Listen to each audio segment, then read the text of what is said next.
Well, that was a 10 out of 10. That was absolutely a 10 out of 10 episode. But with that said, hello everybody. Welcome back to the channel. Welcome back to another one of our weekly Tensura Season 2 discussion videos. Today we're here to talk all about Episode 8, Hope. But before we get into the video proper, quick reminder if you haven't done so yet, to hit that subscribe button, ring that bell, set notifications to all, let all of AniTube know that you're here. And without further ado, we're going to go ahead and jump right into this thing. Gobzo and Shion was spoiled for me. I knew about this like a long time ago. I knew about this, I think, like 3 to 4 weeks ago. Yeah, this was the thing I knew. The thing that I was ranting about last week was this. So, did it hit as hard as it could have? No, because I knew it was coming. Did it still make me sad? Oh yeah. Even though I knew it was coming, it still landed, which, thank God, right? So I was like, oh, thank God, it still landed. I would have liked to have had the shock still be there, because in the moment, I might not have really thought about, where's Shion, right? It would have just hit. And then Gobzo in particular really surprised me, because, like, when people had said, like, oh, you like Gobzo, eh? Like, back in the this was all the way back during like that whole trip to Dwargon. People were like, oh, he likes Gobzo, huh? And I'm like, bro, really? So I knew Gobzo was gonna die. I just didn't know when. And then when they attacked, everyone's like, oh yeah, Shion's pretty tough, eh? And I'm like, okay, this is where Gobzo and Shion die, isn't it? So am I a little salty about that? Yeah, I am. I'm not gonna lie, a little salty. Did it hit though? Yes. I think Gobta and Rimuru's pain is what really sold it.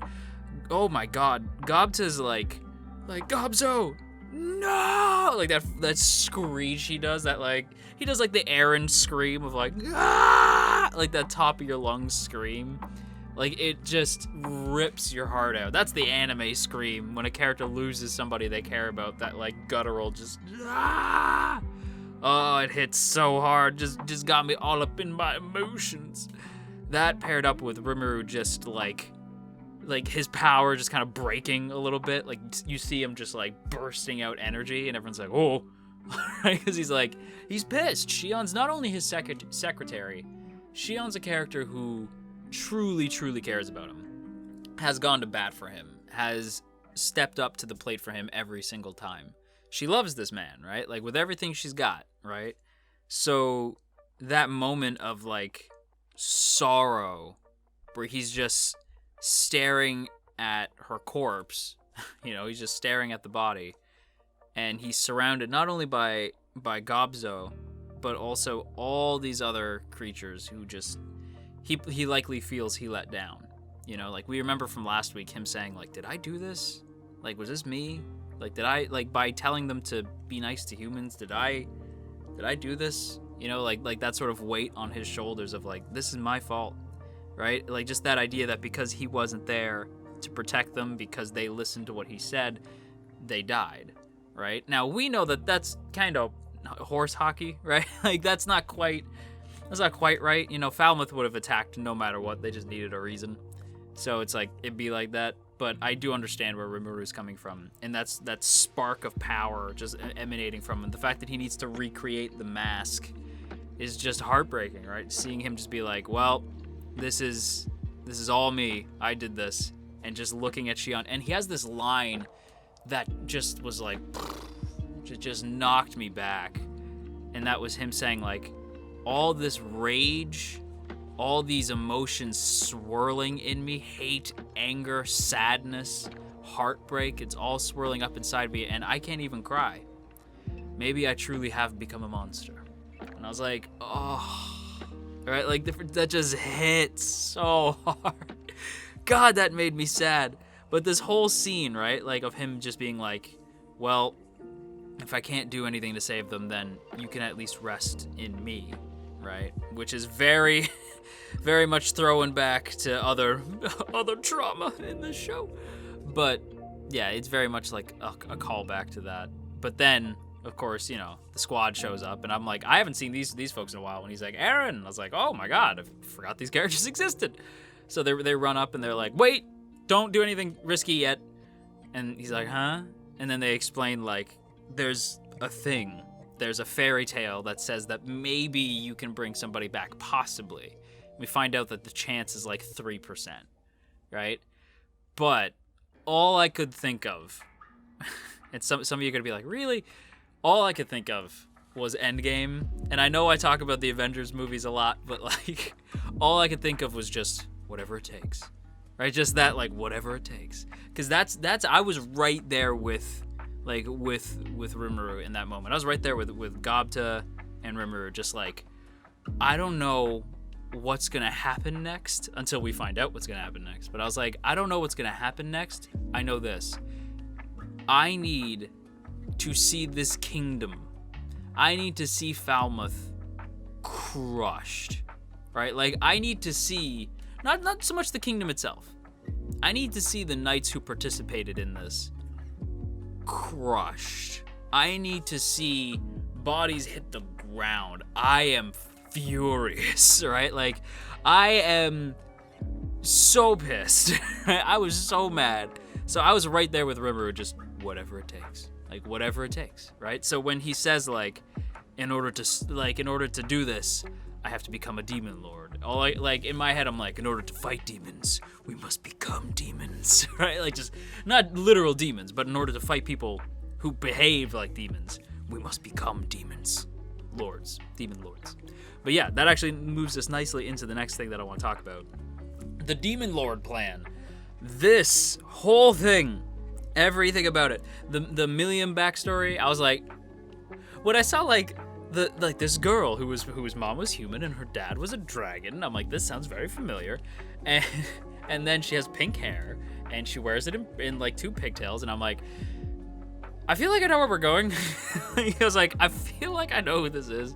And then they don't bother to keep it hidden. Like, once you put 2 and 2 together, it's like immediately clear, and they start putting her in the same outfit. So you're like, oh, it is Milliam. Okay, cool. We haven't really seen her in a hot minute. We saw her like looking out the window with Clayton. Sorry. Thinking about Tarzan for some reason. But Milliam, we haven't seen in a hot minute. So I miss my girl. I'm really surprised. I was like sort of like hot and cold on Milliam in season 1. I was like, sometimes I like her, she's fun, but other times she's a little fan servicey and a little annoying. But like, you know what? I miss my girl. I haven't seen her in a while. It kind of bums me out. It doesn't feel right without her, doesn't it? Just, I don't know. Something's not right something's not right in this show without my girl kicking around somewhere. So it was nice to sort of have this flashback, and we see why she became a demon lord, and that was same deal as Rimuru, to bring back something that was destroyed. For Milliam, it was to bring back her pet dragon, who was basically her dad, kind of. It's a long story. You'll get it if you watch the episode. This isn't an episode recap. This is just my thoughts, all right? So, thoughts on this. It was nice to see Milliam again. I feel like we need to see more of her because she's dope, especially knowing this story. And it'd be cool to have Rimuru be like, Milliam, I need your help, right? And she's probably gonna tell him like, have you lost your mind? Do you know what happened to my pet? Like, do you know what happened to my friend when I brought him back? It didn't end well. He became a chaos dragon. But, of course, because of the 2 barriers, the souls haven't dissipated yet. They're likely still trapped in the barrier. So there's like a 3% chance that our boy can bring them back. 3% is all I need. However, in order to do this, Rimuru must become evil. Well, not evil, but he has to become, well, how do I put this? He has to do something kind of nefarious, right? It's not really nefarious. They started this. He has to take 10,000 human souls. It takes 10,000 human souls to become a demon lord. He technically already has the qualifications because blah, blah, blah, season 1 stuff. So that's good, but 10,000, 10K human souls, that's a lot. I don't even know if he can do that. I feel like he can. It's Rimuru. I guess maybe he just expands and they like run into him and he's just nom. Maybe you can just nom 10,000 like Pac-Man. Either way, that's a lot. That's pretty heavy, by the way, to throw at Rimuru, right? It's like, you were human in your past life. Now take out 10,000 and you might, maybe, be able to save your friends. Maybe. That's heavy, right? And like, if Rimuru becomes a demon lord, right? We see it in the OP. Actually, now that I think about it, we've seen that outfit before too. Like, not just in like the poster. Like, we know that like it's possible, right? Because we've seen the poster, so we kind of have an idea of where we're going. But like, was he like that in season 1? Like in the OP for season 1? Am I going insane? That black outfit? I feel like I've seen it before. Like even before, like, because even before the poster, it looked familiar. Maybe I've just seen pictures of him. I don't know. But he basically has to become this like demon lord version of Rimuru. Will that taint him? Right? Like, will that demon lord, the whole thing, is that going to cause him to go dark side? I certainly hope not, because Rimuru is so sweet, you know, like Rimuru and all of Tempest are so kind, you know, I wouldn't want to see him go dark side like that, but it's interesting to think about the fact that he's going to have to take out 10,000 soldiers, right? 10,000 human souls, and who should so happen to be charging their armies as we speak? Falmouth. They got 20,000 soldiers on the way, including the king and his guards, his royal guards, and his advisors. That was stupid. That was very stupid of them. So, of course, Rimru's like, dope, right? When he said that. And again, even though I'm like, that's a little nefarious, at the end of the day, to quote Steve Rogers and Tony Stark, and all the Avengers, actually, the more I think about it, whatever it takes. And that's where I'm at. Whatever it takes, you bring them back. You bring them back to me. You give me Gobzo. You give me Shion. You bring all those kids back. Those poor little kids. Those poor little goblin kids. You bring them back. You bring them back, I'll be happy. I'll be happy. Even if it takes 10,000 soldiers. But hey, those knights suck. They're the reason why they're dead anyway, so screw those knights. Also, before I forget, very, very adorable scene with Yom and Mulan and Grucius, where honestly for a second I actually thought he was being serious when Rimuru was like, I've decided you're gonna have to die. And I was like, damn, because I thought like maybe she was gonna be like the first of the 10,000 or something. And I was like, holy shit, what? And he had like a smirk on his face the whole time. And I'm thinking like, no, my boy, don't do this. This is not you. And just the way Yom was like squirming, like he gets wrapped up by Rimuru and he tries to fight against it, just like Mulan. I was like, oh my god, this is messing me up. And like Grucius just like trying to fight against Benimaru as if that's ever gonna friggin' go his way. But he tries to hold him back and he's just like, run, right? And it's like, no, but Mulan's just like, no. And just tells Yom like, I loved you. And next time, please don't let another evil woman snatch your heart away, please, right? And I'm like, you ain't evil though, Mulan, you ain't evil, right? I was like, no, it's not your fault, Mulan. I'm getting all emotional, like, Rimuru, don't do this. Like, even I was like, Rimuru, no. This was the one time that I was like, I know we said whatever it takes, but I didn't think it was this, right? Whatever it takes outside of that, right? Not Mulan. And of course, Rimuru's like, no, I'm not evil. Right, where he just sort of kills her for 3 seconds, right? He's like, okay, I stopped your heart for 3 seconds, so technically you're dead.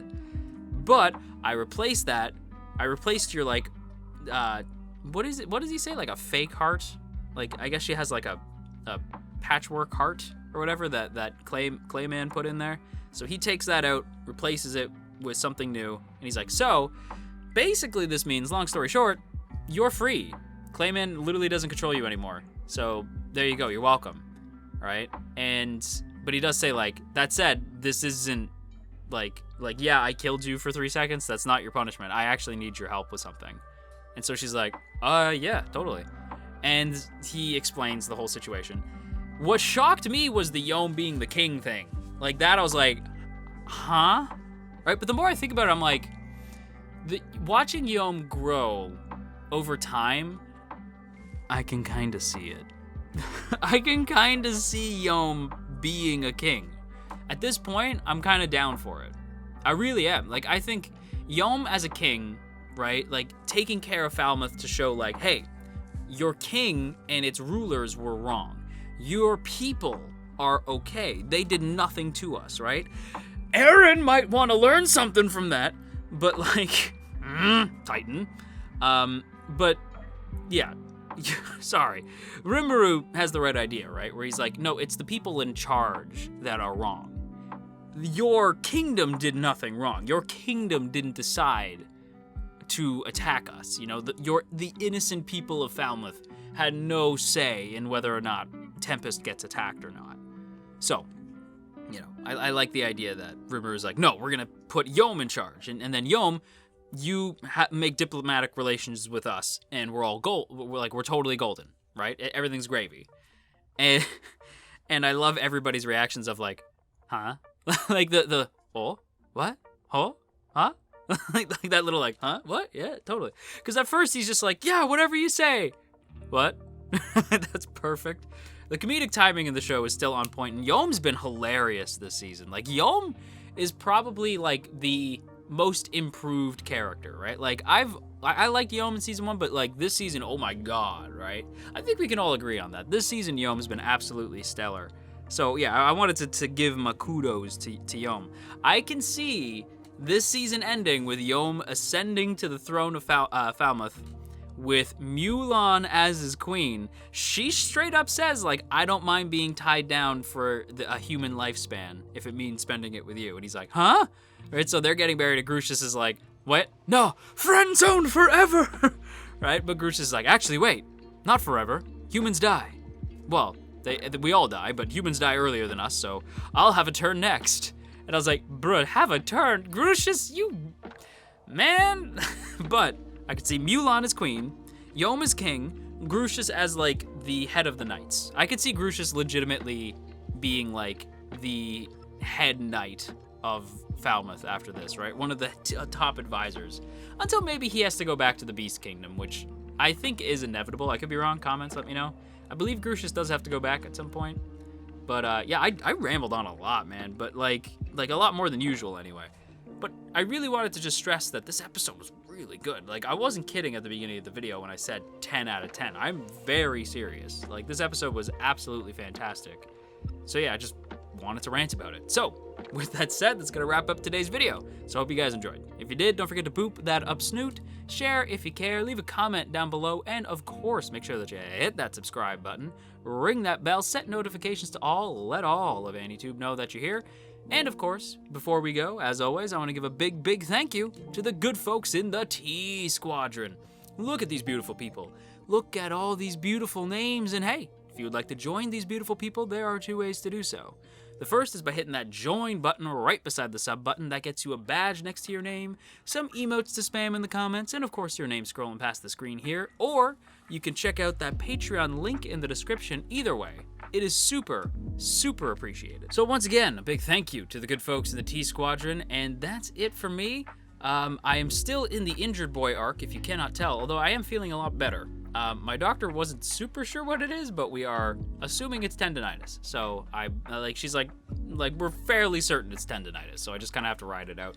I have like medicine for it, so I'm just gonna kind of ride this thing out. Thanks for putting up with the injured boy arc. No idea when it's gonna end. We think like maybe a few weeks from now. So yeah, enjoy these like long stretches of recording where I don't edit out the pauses, because I only have one hand, and it's my left hand. I don't even edit with my left, so... Yeah, editing videos has been fun lately, but anyway, bye!